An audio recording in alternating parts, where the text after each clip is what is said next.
નમસ્કાર, આપ જોઈ રહ્યા છો નિર્ભય ન્યૂઝ. હું છું આપની સાથે પ્રથમ મોદી.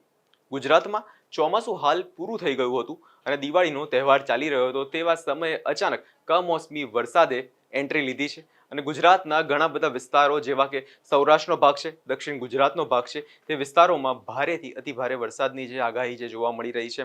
હાલ અત્યારે કેટલા બધા જે વિસ્તારો છે તેમાં અત્યારે 3 નંબરનું સિગ્નલ લગાવી દેવામાં આવ્યું છે. દ્વારકાના અમુક જે દરિયાકાંઠાના વિસ્તારો છે તેમાં પણ અત્યારે આગાહી કરવામાં આવી છે અને માછીમારોને દરિયો ન ખેડવા માટેની પણ સૂચના આપવામાં આવી રહી છે.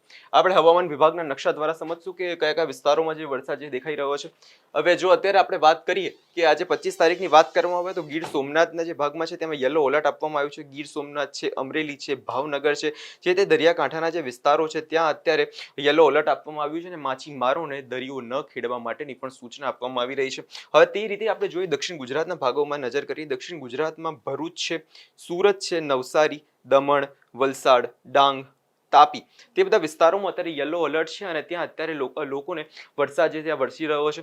અને ઉપર જો આપણે મધ્ય ગુજરાતની જો વાત કરીએ, મધ્ય ગુજરાતમાં અત્યારે હળવો ગ્રીન છે, તે મતલબ હળવો વરસાદ જે તે દેખાઈ રહ્યો છે. એ બાજુ ત્યાં અત્યારે એટલો બધો વરસાદ નથી, પરંતુ જો વાત કરવામાં આવે સૌરાષ્ટ્રના ભાગોની તો સૌરાષ્ટ્રના ભાગોમાં જે વરસાદ જે છે આજના દિવસમાં તે વધારે દેખાઈ રહ્યો છે. હવે જો આપણે વાત કરીએ 26 તારીખની, હવે કાલની જો આપણે વાત કરવામાં આવે તો કાલે આપણે જે દેખાઈ રહ્યું છે કે આજે દરિયાકાંઠાનો જે વિસ્તાર છે, જે પોરબંદર છે, જુનાગઢ છે, ગીર સોમનાથ છે, અને એ બાજુ અત્યારે યલો એલર્ટ છે. રાજકોટમાં પણ જોવા જઈએ તો યલો એલર્ટ છે. પણ જ્યારે વાત કરીએ આપણે અમરેલી, ભાવનગર અને બોટાદની તો એમાં ઓરેન્જ એલર્ટ આપવામાં આવ્યું છે. ત્યારે તે કહી શકાય કે તેમાં જે ભારે વરસાદ જે છે તેમાં દેખાઈ રહ્યો છે. હવે આને ઉપર જો મધ્ય ગુજરાતની જો આપણે વાત કરીએ તો આપણે કાલે જોયું કે મધ્ય ગુજરાતમાં ત્યારે વરસાદ અમદાવાદ બાજુ નહોતો, પણ આજે જ્યારે વાત કરીએ છે 26 તારીખ, તો 26 તારીખે દેખાય છે કે અમદાવાદમાં યલો એલર્ટ આપવામાં આવ્યું છે, સુરેન્દ્રનગરમાં યલો એલર્ટ છે. અને દક્ષિણ ગુજરાતની તો જો વાત કરીએ ત્યાં તો યલો એલર્ટ છે જ, જે દમણ છે, ભરૂચ છે, સુરત, તાપી, ડાંગ, નર્મદા, છોટાઉદેપુર, ખેડા, તે બધા વિસ્તારોમાં જે છે યલો એલર્ટ જે આપવામાં આવી રહ્યું છે. આ તો આપણે સમજ્યા અત્યારે જે હવામાન વિભાગ દ્વારા જે નકશો આપવામાં છે એનાથી આપણે સમજ્યા. પણ હવે આપણે સમજશું કે વિન્ડીના માધ્યમથી આપણને ખબર પડશે કે કયા કયા વિસ્તારોમાં જે વરસાદ જે છે વધારે અત્યારે જોવા મળશે. અને જે આપણે જોયું હતું અરબ સાગરમાં જે સિસ્ટમ જે કાલે આપણે જોયું કે જે સક્રિય થઈ હતી, તેની અસર હવે ધીરે ધીરે જે છે તે ગુજરાત તરફ આવતી હોતી જોવા મળી રહ્યું છે. જે દરિયાકાંઠાના જે વિસ્તાર છે, જેમાં ઉના પર અત્યારે તેની અસર છે, જે દરિયાકાંઠાનો વિસ્તાર છે ઉના, તે બાજુ અત્યારે વધારે અસર જોવા મળે છે. ઉના છે, ગીર સોમનાથ છે, મહુવા છે, અને તે બધા વિસ્તારોમાં તો લોકોને અત્યારે હાઈ એલર્ટ કરવામાં આવી દીધું છે. ભાવનગરના જે વિસ્તાર છે, ભાવનગરમાં જે ઘોઘા જે વિસ્તાર છે તે બાજુ અત્યારે લોકોને દરિયો ન ખેડવા માટેની પણ સૂચના આપવામાં આવી છે. 3 નંબરનું સિગ્નલ છે લગાવવામાં આવી રહ્યું છે. અત્યારે આપણે 5 વાગ્યાની જો પરિસ્થિતિ જોઈએ તો 5 વાગ્યાની પરિસ્થિતિમાં અમરેલીમાં જે વરસાદ જે છે તે દેખાઈ રહ્યો છે, વિસાવદરમાં જે વરસાદ દેખાઈ રહ્યો છે, ધારી છે, જુનાગઢ છે, તે વિસ્તારમાં અત્યારે વરસાદ જે છે તે જોવા મળી રહ્યો છે. હવે આપણે વાત કરીએ 6 વાગ્યાની, તો 6 વાગે જેમ આપણે 6 વાગ્યા તરફ જઈએ ત્યારે 6 વાગે વરસાદ જે છે ધીમે ધીમે ગુજરાત તરફ વધારે આવતો હોય તેવું જોવા મળી રહ્યું છે. એ આ જે દ્વારકા બાજુનો જે વિસ્તાર છે, દ્વારકા બાજુના વિસ્તારમાં પણ વરસાદ જે છે જોવા મળે છે. દ્વારકામાં તો 3 નંબરનું સિગ્નલ છે તે ત્યાં પણ લગાવી દેવામાં આવ્યું છે અને માછીમારોને ત્યાં પણ દરિયો ન ખેડવા માટેની સૂચના આપવામાં આવી રહી છે. તે રીતે આપણે સુરત બાજુ જો દક્ષિણ ગુજરાત તરફ હવે આવીએ તો સુરતમાં જે સુરત, ભરૂચ, વલસાડ, તે બાજુ વરસાદ જે છે તે વધારે જોવા મળે છે. તે બાજુ અત્યારે તમે જોઈ શકો છો કે તે ઓરેન્જ કલરનો તે દેખાઈ રહ્યો છે, યલો એલર્ટ જે ત્યાં જોવા મળી રહ્યું છે. તે દરિયાકાંઠાના જે વિસ્તારોમાં ઉપર જો આપણે હવે વાત કરીએ સૌરાષ્ટ્રના ભાગોની, તો સૌરાષ્ટ્રના ભાગોમાં કે રાજકોટ છે ત્યાં પણ અત્યારે વરસાદ જે વધારે જોવા મળી રહ્યો છે. હવે જ્યારે આપણે 7 વાગે નજર કરીએ ત્યારે આપણે દેખાય છે કે ઉના, મહુવા અને સુરત બાજુ જે વરસાદ જે છે તે વધારે જોવા મળે છે. અને તેની જ અસર અત્યારે ભાવનગર, અમરેલી છે, જુનાગઢ છે, તે બાજુ અત્યારે દેખાય છે હવાનું દબાણ એ બાજુ વધારે બની રહ્યું છે. તે બાજુ વરસાદ જે છે વધારે વરસી શકે છે. વીજળીના કડાકા ભડાકા સાથે વરસાદ છે તે વિસ્તારમાં અત્યારે વરસી શકે તેવી સંભાવના વિન્ડીના માધ્યમ દ્વારા આપણે સમજી રહ્યા છે. ત્યારે આપણે હવે 9 વાગ્યાની પર નજર કરીએ તો 9 વાગે વિસ્તારમાં પણ સેમ એ જ પરિસ્થિતિ જોવા મળે છે કે વરસાદ જે છે તે આ બધા વિસ્તારોમાં વધારે છે. અને પણ મધ્ય ગુજરાત તરફ જો આપણે વાત કરીએ તો મધ્ય ગુજરાતમાં જે વરસાદ છે તે વધારે જતો હોય તરફ દેખા મળે છે. અમદાવાદના વિસ્તાર, અમદાવાદ છે, વડોદરા છે, તે વિસ્તારમાં વરસાદ જે વરસી શકે છે. હવે જો આપણે 9 વાગ્યાની પરિસ્થિતિની જો વાત કરીએ તો 9 વાગ્યામાં છે વડોદરા તરફ જે વરસાદ જે છે અત્યારે તે જોવા મળી શકે તેવી સંભાવના વ્યક્ત કરવામાં આવી છે. વરસાદ જે છે વીજળીના કડાકા ભડાકા સાથે વરસાદ જે છે તેમાં દેખાઈ શકે છે. તે મધ્ય ગુજરાત તરફ તે વરસાદનું મતલબ દબાણ છે વધી શકે છે. અને ઉત્તર ગુજરાત તરફ પણ વરસાદ જે છે જોવા મળી શકે છે. ગોંડલના જે વિસ્તારો છે, ગોંડલ છે, તે બાજુ પણ વરસાદ જોવા મળશે.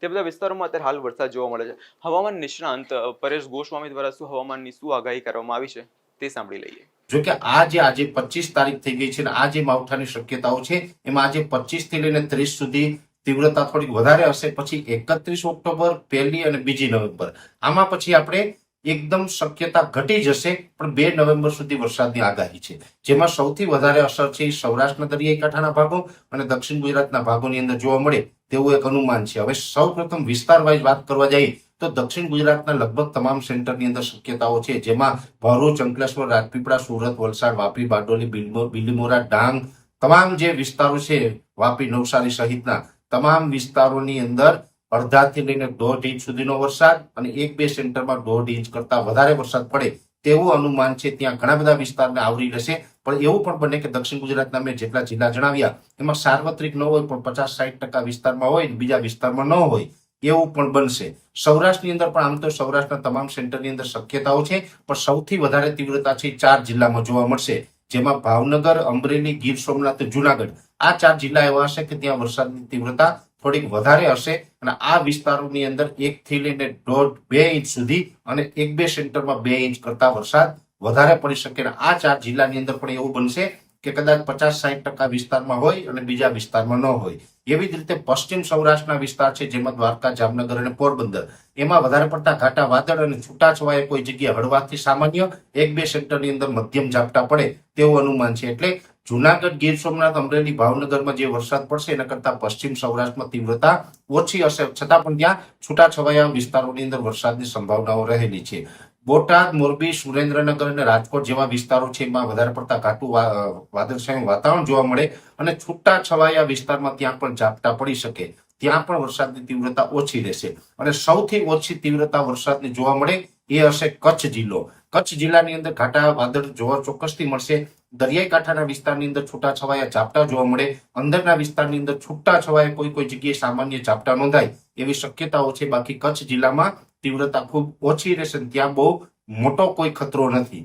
પછી ઉત્તર ગુજરાતના વિસ્તારની વાત કરવા જઈએ તો વાવ, થરાદ, બનાસકાંઠા, સાબરકાંઠા, પાટણ, મહેસાણા અને અરવલ્લી આ તમામ જિલ્લા છે એમાં પણ મોટા ભાગે વાદળછાયું વાતાવરણ જોવા મળશે અને કોઈ જગ્યાએ છૂટાછવાયા વિસ્તારમાં સામાન્યથી મધ્યમ ને 1-2 સેન્ટરમાં મધ્યમથી થોડુંક વધારે ઝાપટું ભારે પડે તેવી શક્યતાઓ છે. એટલે ત્યાં પણ કચ્છ જિલ્લાની જેમ ઉત્તર ગુજરાતમાં થોડીક તીવ્રતા ઓછી રહેશે, પણ ત્યાં પણ થોડીક સાવચેતી રાખવાની ચોક્કસથી જરૂર છે.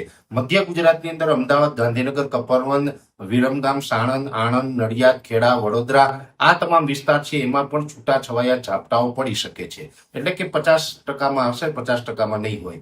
મધ્યપ્રદેશ બોર્ડર લાગુ વિસ્તાર હશે, છોટાઉદેપુર હોય, દાહોદ, ગોધરા, મહીસાગર જેવા વિસ્તારો છે એ તમામ વિસ્તારની અંદર પણ લગભગ અડધાથી લઈને 1 ઇંચ સુધીનો વરસાદ 50% વિસ્તારમાં પડી શકે છે. એટલે આમ તો આ માવઠું છે એ ઘણા વિસ્તારને આવરી લેશે, કેમ કે અરબ સાગરની અંદર એક સાયક્લોનિક સર્ક્યુલેશન બન્યું છે. આ સાયક્લોનિક સર્ક્યુલેશન છે એ ધીમે ધીમે ઉત્તર પશ્ચિમ દિશા તરફ આગળ વધી રહ્યું છે. આવનારા દિવસમાં એ મજબૂત થઈને ડિપ્રેશન પણ બનવાનું છે અને એ ડિપ્રેશન છે ગુજરાતની બાજુમાંથી પસાર થશે, એટલે એનો સિયર ઝોન અને આઉટર ક્લાઉડ છે ગુજરાત ઉપરથી પસાર થશે, જેને કારણે આપણે આ જે મેં આપને વિસ્તારો જણાવ્યા એ તમામ વિસ્તારમાં માવઠાની શક્યતાઓ રહેલી છે. એટલે આજે 25 તારીખ છે, આજથી જ રાજ્યના ઘણા બધા વિસ્તારમાં વરસાદની શરૂઆત થઈ ગઈ છે અને 30 તારીખ સુધી તીવ્રતા વધારે રહેશે. પછી 31, 1 અને 2 તારીખ આમાં થોડીક તીવ્રતા ઓછી હશે, પણ આ સાર્વત્રિક કહી શકાય, કેમ કે 50% વિસ્તારમાં વરસાદ હશે, 50% વિસ્તારમાં નહીં હોય એ પ્રકારનો વરસાદ પડવાનો છે. એટલે દરેક ખેડૂત ભાઈઓએ સાવચેતી રાખવી, પોતાનો જે ખરીફ પાક હોય એને સાચવીને રાખજો. આમ તો ઘણા સમયથી છેલ્લા થોડાક દિવસથી હું અલગ અલગ ટીવી ચેનલોના માધ્યમથી અને આપણે યુટ્યુબના માધ્યમથી દરેક ભાઈઓને આ માવઠાની આગાહી વિશે સાવચેતી આપતો આવ્યો છે.